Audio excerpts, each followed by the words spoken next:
All right, hey everybody, Jeff here. Had some new vinyl coming this week. Figured I'd make a quick video to share. My normal camera is not working. It's goofing up. I've recorded videos once or twice or three times and it's messing up. It's not saving them. But anyway, so I'm trying with my phone. Hopefully it will work. Anyways, let's jump right into it. Went to a vinyl store where I get used stuff occasionally, and they had this here. I've never heard of the band. I've seen the name before. It's a modern metal band. I knew, looked at the back, it's a 2007 release. Wasn't familiar with the band. Figured, as with most modern metal bands these days, tends to be a little heavier or more aggressive than I like. Anyway, but for the price and quality, I couldn't pass up. I thought even if I don't end up liking it, I can surely get my money back fairly easy. Anyway, the band's name is Throwdown, and Venom and Tears, 2007 release.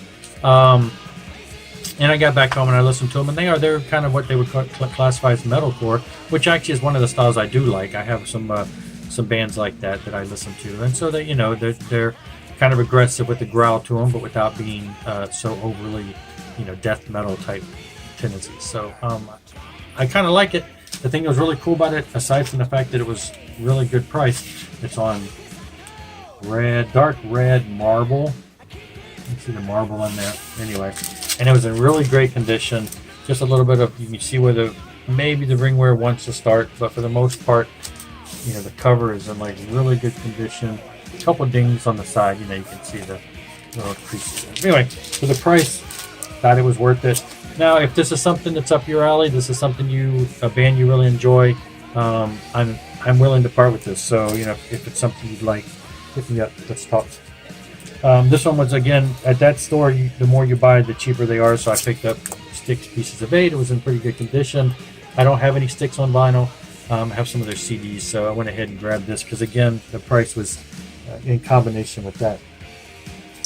And then I was able to pick up what I consider the two that I needed to fill the gaps for what I consider to be 4 albums by this band that are the pinnacle. These are the ones that I wanted to have definitely on vinyl. I want to have them all, but these are the 4 that are the key ones to me.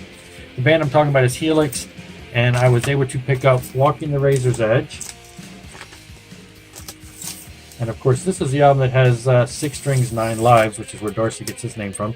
This is also the album Make Me Do Anything You Want, which I included that song in a mixtape for my girlfriend back in the 80s when this album came out.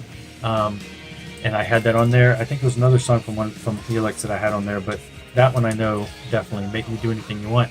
And I guess it worked because we've been married now for 32 years. Anyway, the other one was Long Way to Heaven. So to me, the 4 that you have to have are No Rest for the Wicked, the Razor's Edge, Long Way to Heaven, and Wild in the Streets. Those are just to me, those 4 are great. I mean, all of them are great. Those 4 are like a package deal. They go together. They're great. You have to have them. The 2 previous albums were a little different style, and they're good, but they're not, this is when they really started breaking and came into their own with a really unique sound of the 80s sound. And then after that, they put out a lot of good stuff, but I don't know how much of that's available on vinyl. This is another one. This was and this one was real cheap in the bargain bin, and I only picked it up because I thought it was such a weird compilation of bands. It's an album that's got, it's one of those promos that they send to the record stores. You're not supposed to sell. It's a demonstration, and you're supposed to, they can play it over the station. So we got Accept and Slade, and then some band Face to Face and Orion the Hunter. Now this is the one Slade album that I want. This is when that came out. This is the Keep Your Hands Off My Power Supply. So this would have been in the in the mid '80s when after Quiet Riot had really made a big hit with the Slade songs. So then Slade said, "Hey, let's hit it up in America," and they released this album. Run Runaway was a video back on MTV. I've heard of Orion the Hunter, never heard of Face to Face. There's 3 songs by each of these bands, and AOR pop type stuff versus metal, and then the rock and roll of Slade. I just thought it was a novelty looking thing, and for the price in the bargain bin, I grabbed it. It was in good condition. Now the rest that I have to show here, are gonna fall into the realm of Christian music. So if that's not your thing, feel free to cut off now. Though, keep watching you. Help me gain extra minutes of watch time. Yeah. Anyway, Saint in the Battle. This just came in the mail yesterday.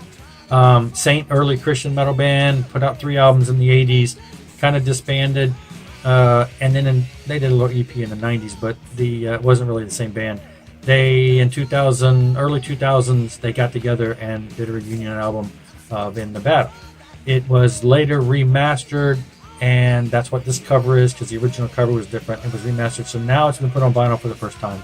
Rox Music put out one of their albums a couple years ago in their little series, so hopefully they'll start releasing, we'll start seeing the rest of the Saint catalog that's from the time they got back together up until now. They've still continued to record, so hopefully more Saints on the way. It's on white vinyl.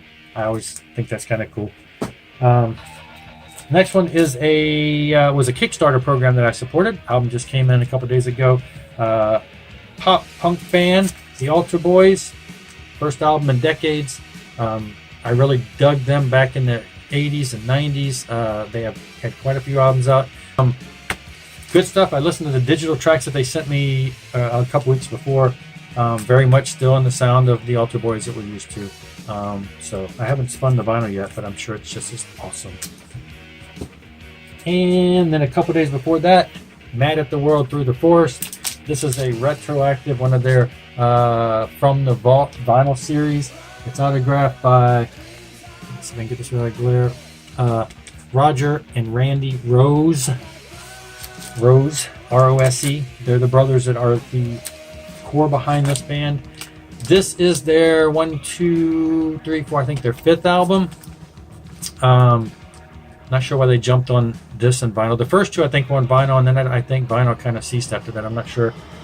First 2 albums they did were very electronic sounding. Electronic drums, lots of electronic stuff.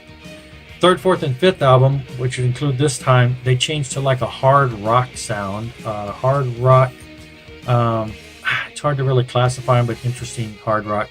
And this would be in that time frame. And then the 2 albums that followed after that were very psychedelic feeling, 60s, 70s psychedelic type, lots of harmonies, clean guitar sound. The albums I absolutely love, and I hope that they'll be on vinyl one day. I know that Retroactive has said, this one sold pretty well. It's limited 150 copies, and I think they almost sold them all out by the time they pre-sold them all out. I think they've got a couple copies left. So they are looking to put a couple more of these out, hopefully. Boomerang, the one prior to that, is like my favorite. And up next, these are 9 albums I got from a guy on Facebook. And I kind of knew for the price I got them for that I wasn't expecting, excellent condition. I will admit that the condition's a little worse than I thought. What I'm hoping is that I'm going to give these a good scrubbing clean, and I'm hoping they'll sparkle up a little. Some of them have scuffs, some of them have some scratches, but for the most part, they just look dirty. They look just dirty, really, really dirty and dusty. So I'm thinking if I clean them up, that'll help a lot. Out of the 9, I really only needed 5 of them. The other 4 I already have in pretty good condition. So I just want to get the 5 that I needed. So hopefully they'll clean up. Anyway, I'm talking about the Resurrection Band, or Res Band. I discovered Res Band in 1984 when I was taken to my first Christian outdoor festival, Fishnet, here in Virginia. It was right after high school and right before I went in the military. This was, I guess, the tour, because this was the album I bought when I left the concert. I bought the cassette, actually. Took it to basic training with me and listened to it after basic training. But so this has always been near and dear, so I wanted to get this. So I got bootleg, the live bootleg, Hostage, Best of Res Band, their first album, Waiting Your Reply, and then Between Heaven and Hell. And then the other 4, which I already have copies of, so if anybody wants these as like starter copies, just something to have, kind of a rough condition, let me know, because I'd be willing to part with them. Their second album, Rainbow's Edge, this one's kind of, it's kind of ripped. The cover's ripped a little bit and torn. Mommy Don't Love Daddy Anymore. DMZ. and colors. And colors got like, it's kind of hard to see. Anyway, would be good, if you don't mind having rough copies. So it'd be a good starter set for somebody. Anyway, then at another thrift store, where I tend to find a lot of older classic Christian pop and stuff, gospel, when I go there. And I go ahead and grab them, even though that's not the kind of stuff I listen to. I thought, it's kind of like I rescue the vinyl. And the fact that the vinyl is only like, 20 cents, how can you go wrong? So I grabbed, and they're in pretty good condition. This has got a hole in it. Leon Patillo. Now, if I remember correctly, he used to be one of the singers in Earth, Wind & Fire back in the day, or he had something to do with one of those bands of that time frame. Then he did Christian music. This is his 82 release. It's a little lighter and lighter than what I've heard by him later in the 80s. He also was at that same concert I saw with Res Band, the Fishnet, and the album that he toured with at that point, I had heard quite a bit after that and liked those songs and would like to get it. This is just a little bit more on the mellow side. Still good. David and the Giants. This one's still in the shrink wrap, though it's open, but it's in the shrink wrap. It's got a name on the outside. If you're not familiar with David and the Giants, I've seen them a couple times in concert. They are from down in I think they're from like Louisiana, Shreveport, I don't know, Louisiana or Mississippi upstate. And I was stationed down in Mississippi. So we saw them at a church once in Mississippi, and I saw them at a church once in Louisiana. The key thing about them, and they're just kind of a rock outfit, just basic rock and roll, pretty good stuff. If anybody remembers the old, watching reruns of the old TV show I Love Lucy, black and white TV show from back in the day, they had a son, little Ricky, and he would come out on the show occasionally, and he would always end up playing his drums. They'd try and play, he'd have a couple lines and disappear. Anyway, little Ricky was played by Keith Thibodeau, and that's the drummer for David and the Giants, so he plays on the sound. Times we see him in concert, we go up to him after the show, "Hey, little Ricky." I'm sure he hated that after all these years. And then the last three here are from a guy that I was familiar with by name. I knew that he kind of was monkish, kind of mellow, not like chanting like a monk, but very like hymn type music, mellow, acoustic driven. And so I thought, I don't mind that. As I get more mature, I like the occasional quiet time. And I knew that it was going to be, pretty good stuff. And this is from the 70s and early 80s stuff. But anyway, I'm talking about John Michael Talbot. Now what I did is I got one by him, and then two with him and his brother, the painter. You can see he's got like dressed like a monk, and just like a monk. Anyway, and I gave them a spin, and they're not bad. I mean, again, they're acoustic driven, more mellow, kind of praiseworthy, but in a sense of like church hymns, not in the sense of pop praise that you hear nowadays. Anyway, again, for the price, couldn't turn them down.